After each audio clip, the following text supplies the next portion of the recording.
These are delicious. Roasted radishes with garlic, if you want. And I want. You might think that that's too much spice in a dish, and then of course I added green onions on top. Actually, the radishes mellow out in the oven, and so does the garlic. Once they reach a certain temperature, they caramelize, and the taste totally changes. I'm sure you'd like a recipe for this, but the good news is you don't need one. Just a few pointers and you can make roasted radishes without worrying about measuring or mixing ingredients. The hardest part of this recipe is cleaning and cutting the radishes. The radishes are from my garden. There are many varieties of radish, and all of them can be roasted in the same way. These radishes are French breakfast and white icicles and took about 25 days to grow.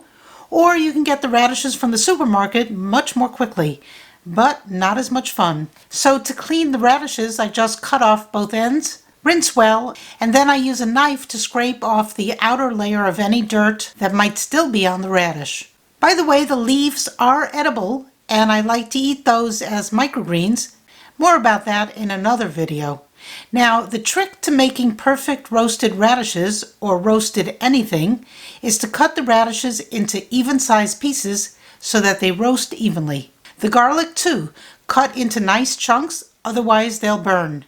Or you can toss them in halfway through the baking process if you slice your garlic thinner. You're probably wondering where radishes come from. According to several sources, it appears they originated in China thousands of years ago and then spread to ancient Egypt, Greece, and Rome.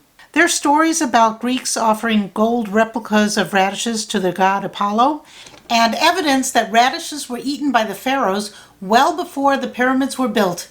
But Europe? Nope, it took a while to get there. According to historical records, Germany discovered radishes in the 13th century, and England not until 1548.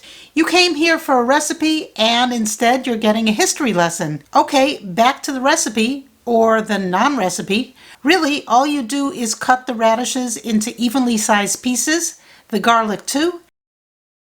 Then toss it together with EVOO, that's extra virgin olive oil, and spice it up to your taste, just like roasting potatoes. You can add just salt and pepper or try something different. I like this 21 seasoning salute from Trader Joe's. That's a fun store. If you've never been and you have one near you, check it out. There's always something fun to discover there. This seasoning has lots of spices, but not salt, so use this and some salt to season the radishes. But you can add any spices that make you happy. You can use this Za'atar blend. You can see the ingredients here. Fun stuff. Or you can try this Ajika, or maybe it's Ajika. I'm not sure, but I love this spice and it smells like heaven. So try different spices, you really can't go wrong. Don't overspice, you can always add more after the radishes come out of the oven, but you can't subtract once you've added it.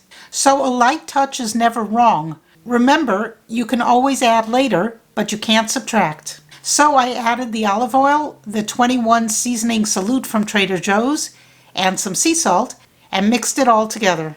This is just cut up radishes and garlic. You can toss in some sliced onions if you want, and this dish will really rock. Next, spread the radish mixture out on a baking pan. I lined my baking pan with parchment paper. It makes it easier to clean up afterwards. And spread the dishes out evenly in one layer, then put into a hot oven. I preheated the oven to 400 degrees Fahrenheit.